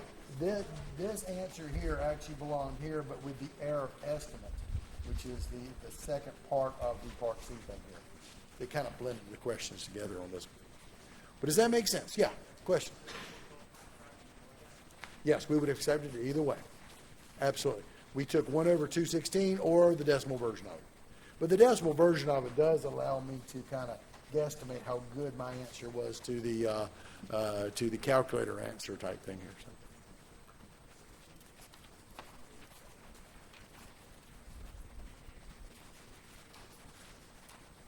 Oh, you know you're going to have to rotate somebody around something. Here we go.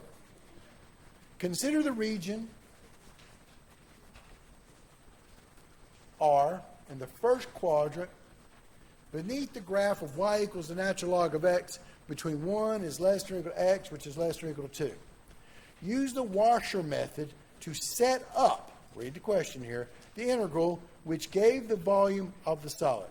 You do not need to evaluate the integral. Okay? All right. So consider the region in the first quadrant beneath the graph of y equals the natural log of x between 1 and 2. And suppose that the region R is to be rotated around the y-axis. All right, here we go. What does the natural log of x looks like? It goes to the point 1, 0, and goes straight down, comes back up, and over. This is y equals the natural log of x. We're bounding it between 1 and 2, so we're talking about this particular region right in here. Here's my x-axis. Here's my y-axis. We are rotating it about what? Rotate about the y-axis. Now, let's talk logic here. My function is in terms of x. Y equals the natural log of x. We are rotating it about the y-axis. The natural inclination would be, what method should I use? Shell method. This is a shell method problem. Oh, but no, they don't want you to do that. What do they want me to do? Oh, washer method. Okay? The washer method, the variable of the function and the variable of the axis have to be the same. What's the variable of my axis since they want to rotate around the y-axis? It's y. So the washer, this washer method, is volume is equal to pi times integral from a to b of your big functional radius squared minus your little functional radius squared, but it's going to have to be dy because we're rotating around the y-axis, which means I'm going to have to go convert my variables over. Does that make sense? So, if y is equal to the natural log of x, what does that make x equal to? What gets rid of a natural log? E. E to both sides. So x would be equal to e to the y. So this is the same as this function right here. Here is the line, x equals 2. Okay? And so, here we go. Also, what would my big radius be? Big radius is the distance from the axis of rotation, which is the y-axis, to the outside edge. What distance is that? It's 2 minus, the y-axis is x equals 0, by the way. It's 2 minus 0, which is 2. Right minus left, because I'm doing dy stuff on this one. The little radius is from the axis of rotation to the inside function. The inside function, in terms of y, is e to the y minus 0, which makes it e to the y. Big radius is 2 minus 0, which is just 2, but the little radius is just e to the y. So my volume would be pi times integral of your big radius, which is 2 squared, minus your little radius, which is e to the y squared, dy And the only thing I'm missing now is my bounds. What are my bounds? Because we're doing dy, the bounds have to be in terms of y numbers. Look at your region. Here is your low bound. It's the x-axis. The x-axis is y equals 0 number. So it's going to go down from 0 to this point right here. What is that point? It's where the function y equals the natural log of 2, y equals the natural log of x, meets up with x is 2. What point would that be? Natural log of 2. Just plug the x number 2 into the function, so it's the natural log of 2. So it's from 0 to the natural log of 2, which is equal to pi times integral from 0 to the natural log of 2 of 2 squared, which is 4, minus power to a power multiply, e to the 2y dy. And there's my answer. They didn't tell me to evaluate it. They said, set up the integral. They wanted to see this. Honestly, we would have also accepted this answer as well. Does that make sense? Did I lose you guys anywhere? That they wanted to go around the y-axis, and if they want me to do the dishwasher method, I have to have my variables in terms of y. So I have to convert all my functions over, and so it's basically solve for x in terms of y, and remember it'll be right minus left stuff. But then you got part B over here. Part B asks you to use the one that actually comes naturally. You set it up using the autofocus here, sorry about that. There we go. Use the cylindrical shells method. All right, now that makes more sense. So if you come over here, and let's redo the problem once again. Here's 1, here's 2. Here's the function y equals the natural log of x between 1 and 2. Here's my region. We're going to rotate around the y-axis, rotate about y-axis. Here's my x-axis here. All right, shell method. What's my shell method formula? Volume is equal to 2 pi times integral of the point radius times f of x top minus g of x bottom dx from a to b. The function's in terms of x, but we're rotating around the y-axis. That's naturally the shell method. Okay? So, volume is going to be equal to 2 pi times integral of my point radius. The point radius is from an arbitrary point, which would be x inside your region, back to the axis of rotation, which is the y-axis, which is x equals 0. So your point radius would be x minus 0, or just x. Anytime you're rotating around the y-axis, it's going to be x minus 0, or 0 minus x if your region's over on the left side. And then times the function's on top, but in terms of x will be the natural log of x minus the function on bottom, which is 0 dx.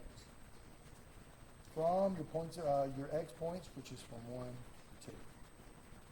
So volume is equal to 2 pi times integral from 1 to 2 of x times the natural log of x dx. And there's the answer. They didn't tell me to evaluate it. They told me to set up the integral. But if I was going to integrate this guy, I would have to use integration by parts to do it. Now, honestly, on this particular exam, most people botched number 1, or part A, but they got part B, because it naturally was a shell method problem, so they knew how to set that one up. It bothered them to manipulate the equations and stuff like that. Okay, I had to give you a dy problem. Does that make sense? Oh, you know there's going to be a problem like this on the old test. All right. This one I thought was a gift, but I saw some students still screw it up. All right. A cylindrical tank sits on its base with the top of the tank 2 meters below ground level. The radius of the base is 3 meters, and the tank is 6 meters tall. Okay, let me blow it up and see the back there. 6 meters tall. The tank is full of water. set up, but do not evaluate, which really bothered me, a definite integral which gives you the work done and pumping all the water through a spout at ground level. And the density of water is 1,000 kilograms per meter cubed, and acceleration due to gravity is 9.8 meters per second squared. Okay? So, here we go. Where most students screwed this problem up was this. You've got to draw your picture, and most important, because it's all based upon this, because we're grading it off of this, you got to put a coordinate axis on this thing. Because relative to your coordinate axis is how you set it up. And if you put the coordinate axis at the top versus the bottom, the integral setup is going to be different, but the integral answer will be the same. That's why we really wanted you guys to integrate this thing, because it was an easy integral. But no, the people who made up the exam just wanted you to set up the integral. So, we've got a cylindrical tank. Here's my cylindrical tank. What do we know about this tank? The top of the tank sits 2 meters below ground level. So I'm going to put up here, here is ground level, and this distance is 2 meters. Okay? Now, the tank has a base radius of 3 meters, and is 6 meters tall. So it's 6 meters. And it's full of water. But right now, so there's my tank. This is ground level. And my target is to get the water to ground level out of some interesting little spout out of the top of the tank. Now, personally, I tell my students, if you're going to put a coordinate axis, let's be consistent. I like to put the coordinate axis at the bottom of the tank because that makes me integrate over a bunch of positive numbers. If you do put it at the top of the tank, then you integrate over a bunch of negative numbers, and when you have to explain it to students, people freak out. So, putting it at the bottom of the tank helps unless the cross-section of a tank is a circle. And if it's a circle, you want to put it in the center of the tank. It's much easier to manipulate the equations. So here, this is the key we were looking for. And a lot of people didn't even draw the axis, which meant we couldn't actually grade this thing. Here is x, here is y. Now let's put our numbers on this thing. This would be 3 and negative 3. This is 6. But where would the ground level be at if you're 2 meters above the top of the tank and the top of the tank's at 6? 8. 8 is my target, relevant to where I put my coordinate axis, which is at the bottom of the tank. Okay? Now, here we go. Know your formulas. And we were grading off partial credit. So if you wrote down some formulas that we happen to recognize, you get at least a point or two. Work on pumping problem is equal to the delta force times the distance that you have to pump.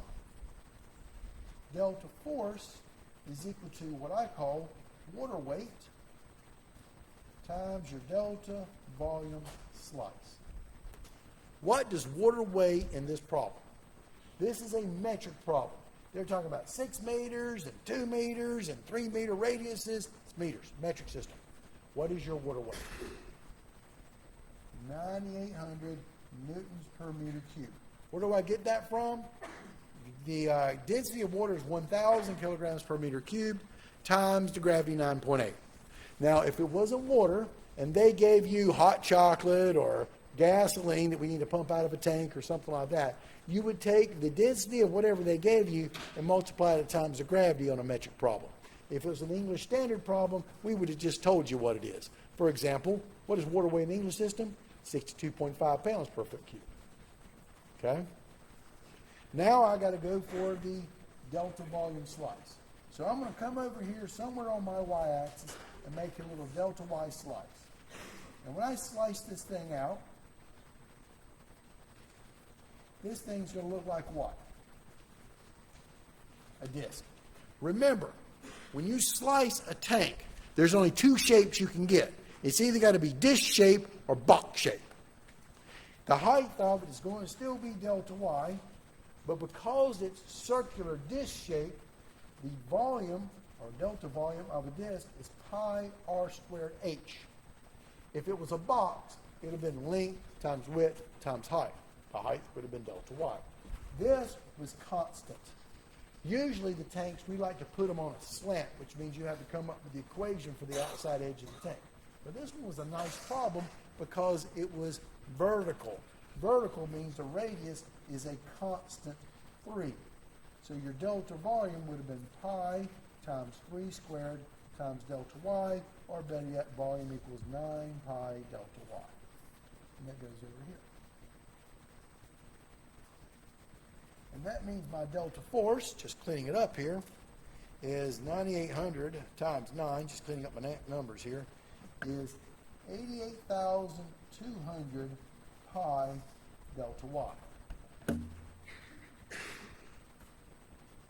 So, work is equal to the sum of 88,200 pi delta y times the distance you got to pump. What is the distance I have to pump? This was at an arbitrary y level that I made my slice. Remember, work is all about lifting. And I got to lift to what level? 8. So it's a distance, top minus bottom. So what is the distance I have to lift? Distance I have to pump? 8 minus y. Top, target, minus arbitrary y. Now converting this into an integral, that's all they wanted me to do, would be work is equal to, constants pull out, 88,200 pi, summation turns into integration of my function, 8 minus y, and the delta y turns into a dy. And the only thing left I got to do is, what's the bounds? What are the bounds? Where's the water at? From where to where? This thing's full of water, so, and this is dy, so the y numbers are from 0 to 6 within my bounds. If I said, I want you to pump half the water out of this tank, which I'm sure they're about to do to you guys, what bounds would you have to have? 3 to 6, because it's the top part of the water that you remove. Remember, gravity pulls it down and the bottom part stays there. So you integrate what you remove from 3 to 6. Does that make sense? Questions?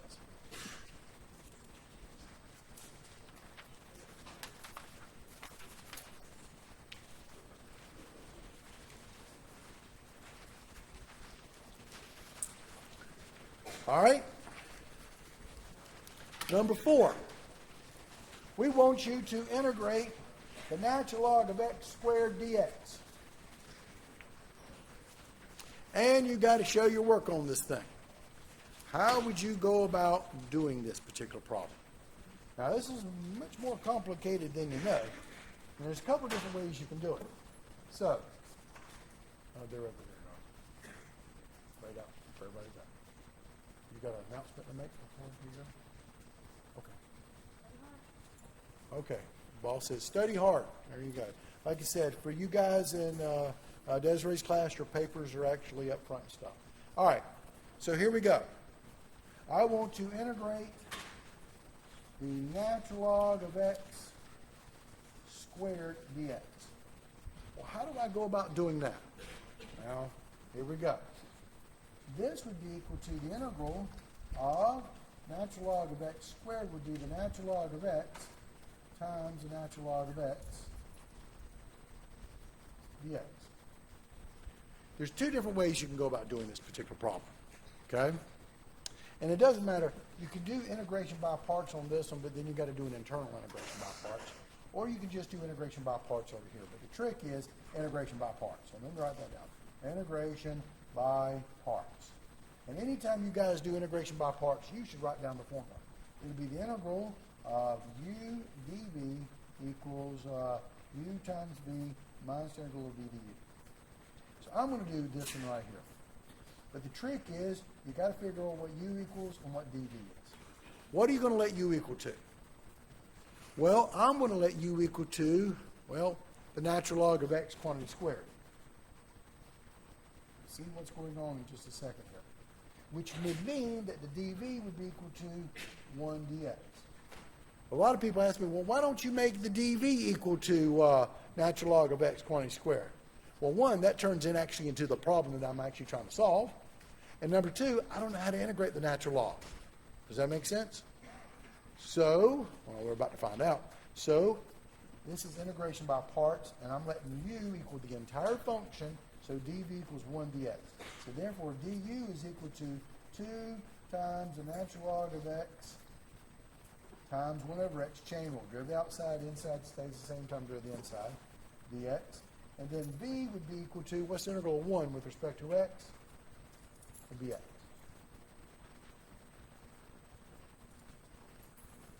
Now, plugging into our formula, so this thing is now equal to u times v, which will be the natural log of x, quantity squared, times v, which is x, minus the integral of v, which is x, times du, which gets better, 2 times the natural log of x, times chain rule 1 over x dx. Let me slide this up and kind of build it up a little bit so you guys can see this in the back.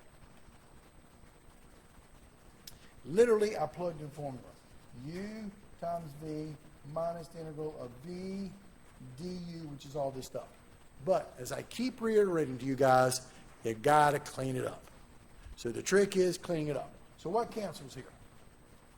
The x's cancel. And 2 is a constant. Chunk him out front.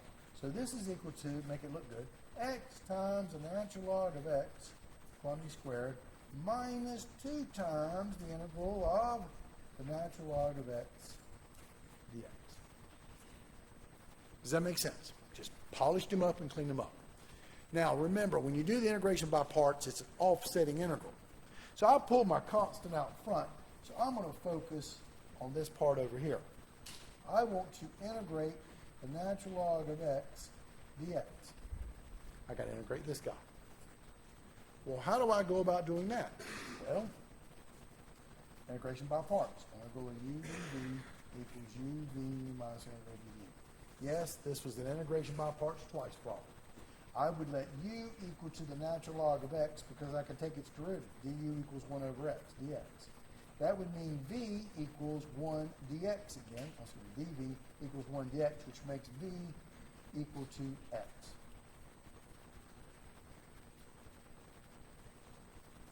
And I plug it into my formula.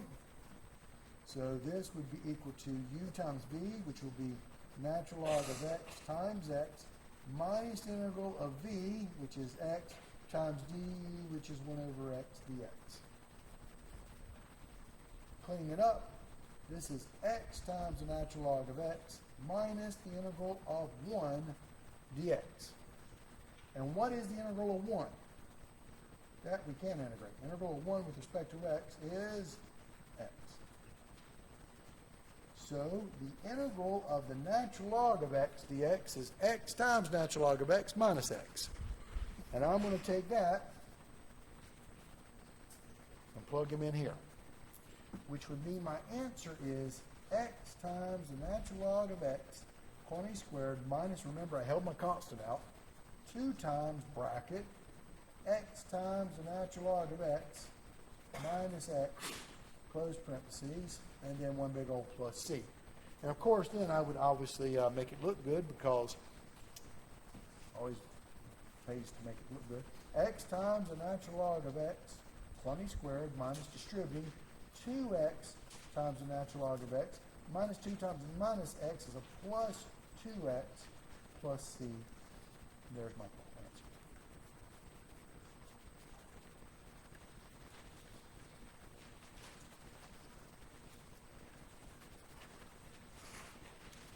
Does that make sense?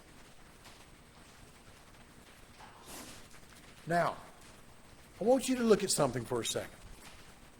Do you see how I did this problem? What do you notice about this problem? I'm trying to help you guys out to make you guys do better on the exam. What do you notice about it? Neatness. Polished up. Neat. You should see some of the garbage people chunk into me to try to grade. It's embarrassing. Because if I can't follow it, guess what grade you get on this part of the exam? 0, next problem. I've got 2,000 people's to grade. I want it to be neat. I want it to be organized. I want to be able to follow it.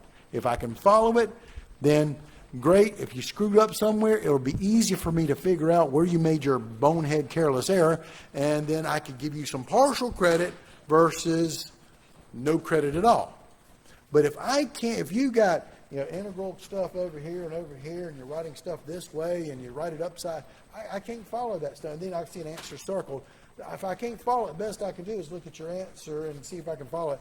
And even then, if you got the right answer, we may not trust you and still give you 0 credit. I got to follow the work. You've got to show your work. Neatness counts on this exam. You know something, write it down. And now, the last problem.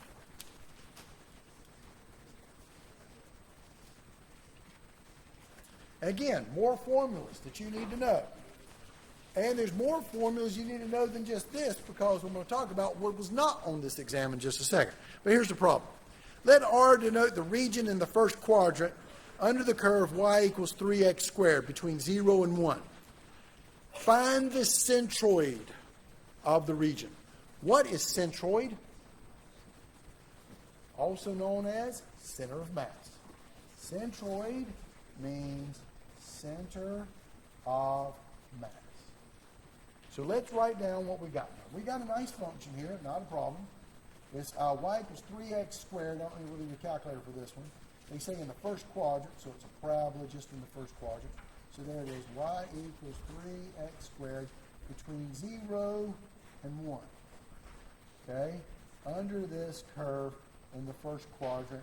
So we're talking about this particular region right here. First off, you've got to really identify the region. So we're trying to figure out where the center of mass is. I think it's right about there someplace. But that's my job, is to find that particular point, the center of mass. Does that make sense? Let's write down the formulas that you were supposed to have memorized. Let's take a look. First off, center of mass, you have to calculate the mass. What's the formula for mass? It is density times area. In terms of a formula, we call density rho in this particular chapter, but when we get you guys to Calculus 3, we're going to go back and look at this stuff, and we're going to be talking about functional densities, in terms of x's and y's, to be able to figure this stuff out. So you ain't seen the last of this stuff yet. All right, times area. But the area is the integral from a to b of f of x minus g of x, top minus bottom, dx. You need to know the moment about the x-axis. The moment about the x-axis is the tendency to rotate or to teeter-totter around the x-axis. Now, my function is in terms of x. So this would mimic the disk-washer method, function in terms of x rotating around the x. But the comparison was, instead of pi, you have rho over 2. It would be rho over 2 times the integral from a to b of your big radius, which is your top function, f of x squared minus your bottom function, g of x squared dx. The moment about the y-axis is the tendency to teeter-totter or to rotate around the y-axis, and that would be rho, 2 pi, times integral from a to b of your point radius x times parentheses f of x top minus g of x bottom dx. Again, writing down all the rules for you guys. And the last one is this. The center of mass is a coordinate, x bar, comma, y bar. So at the end of the day, that's what we want. We want a point. Where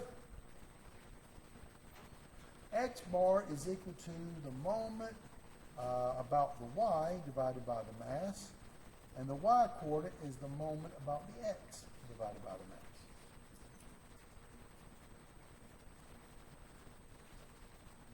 So, I wrote down all the formulas that I have memorized.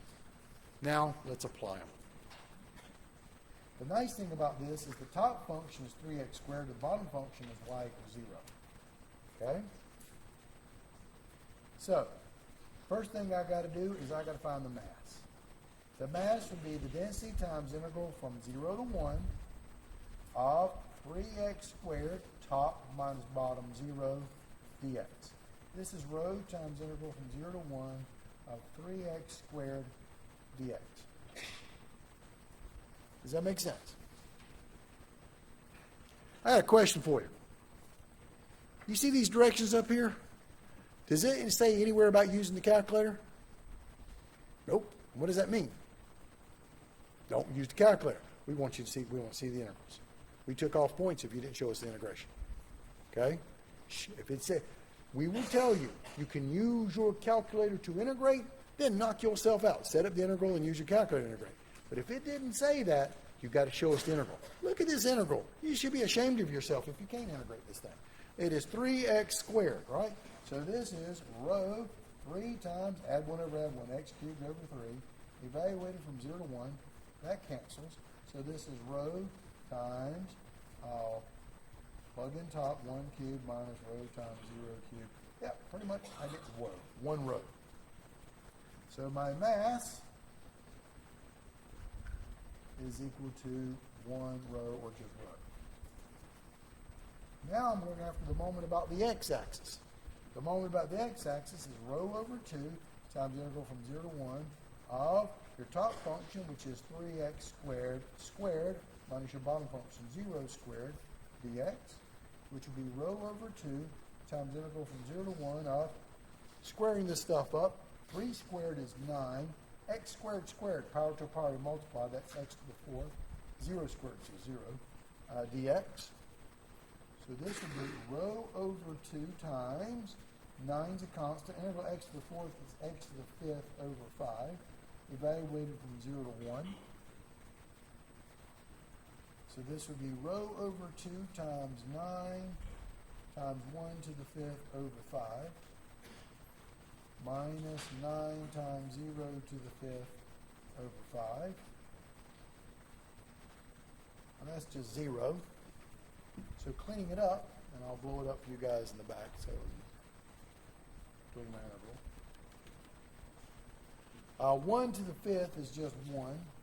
5 times 2 is 10, so I get 9 rho over 10.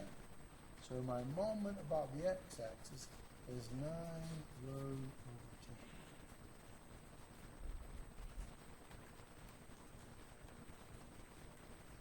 10. And then I'm going to find the moment about the y-axis, which would be rho times integral from a to b, 0 to 1 of your point radius x times your top function, 3x squared minus your bottom function, 0 dx.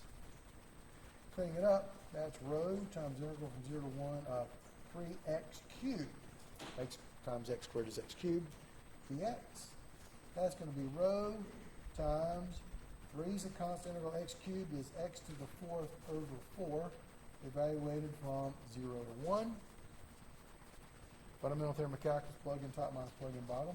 This will be rho times 3 times 1 to the 4th over 4, minus 3 times 0 to the 4th over 4, which is just 0. So this gives me what? 3/4 rho. The moment about the y is equal to 3/4 rho. Now, to finish up the problem, we want to find the center of mass. The center of mass is a coordinate. The x-coordinate is the moment about the y divided by the mass. The moment about the y is 3/4 rho over the mass, which was rho. The rho's cancel, and you're left with 3/4. The y-coordinate is the moment about the x divided by the mass. The moment about the x was 9 rho over 10 divided by the mass, which was 1 rho. The rho's cancel, and you're left with 9/10. So the center of mass is the point 3/4, 9/10.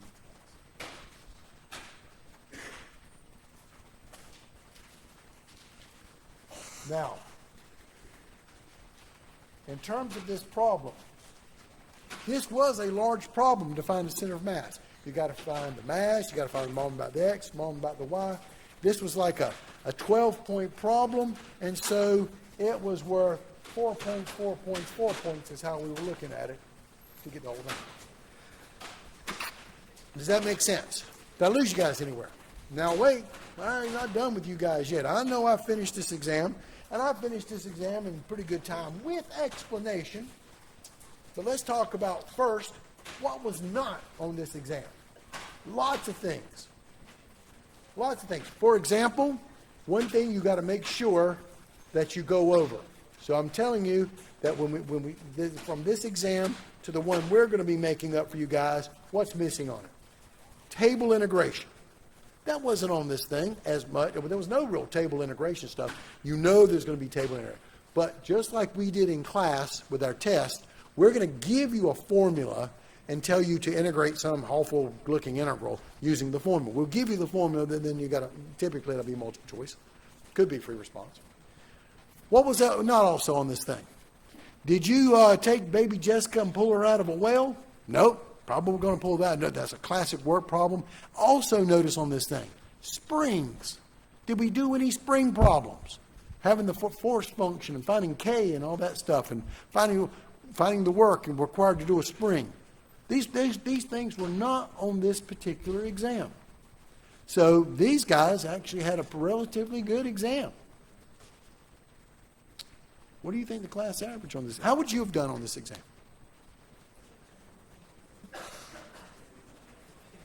Pretty good. Awesome. I went over the whole thing. I'm at 100. You know, there you go. You know what class average was? 68. That's right. Some people embarrass themselves on this thing. This is not a 68 class average exam, but we had a class average of 68. Why? Well, number one, you know something about every problem. Write it down. Okay. So let's talk about the free response and what people did to shame themselves on this exam. This one right here, most folks started out pretty well, but they botched it up because they don't really like power series because it was done towards the end of the class, and you know I didn't really study that hard on that material. I have no idea why, but a lot of people made some careless errors on this one. Uh-oh. Let me fix something right over here. This thing is all connected kind of poorly here. And then let's do this one up here. Here we go. Let's see. We're recording it. Yes, we are through this and this thing here. All right. So keep going. What are the other problems that they had? This one, a lot of people, number 2, they left it blank. You already lost half the credit right there. This one right here, they didn't draw the coordinate axis, which completely messed up their problem because it's all based upon where you put your coordinate axis. That's what we're grading on. This one right here, honestly, people left it blank. They didn't know what to do about integrating natural log of x squared. If it was x cubed times natural log of x, they could do that one. That was on the other part. They couldn't do the x squared one. And this one right here, most folks actually, the ones that messed it up, didn't do anything because they didn't remember the formula for the center of mass stuff. You've got to know formulas for this thing. This was not a hard exam. But my point to you guys before I let you guys go is this. Do not let this be the only exam you guys cover. Because if you notice, there were lots of aspects of this exam that we covered in class that weren't on this exam. So go back over those spring 2016 to spring 2014. For my class, I put a bunch of other old exams and videos on there. First, go over the exam, then go quickly through watching the video and making sure you got the problems right. And if there's a problem you had a tough time with, then go watch my explanation. Study hard on this exam. It's worth 30% of your grade. And for my students, based upon your attendance, I'm going to allow the final exam to replace your lowest test grade. But you got to have good attendance. All right? Also, the last thing, test number 4, I am going to put the bonus in terms of going to the integral B on that thing. That's why it has not been uploaded to Moodle yet. So study hard, and I'll see you guys tomorrow. Mike, guys, McInerney 125. See you guys then.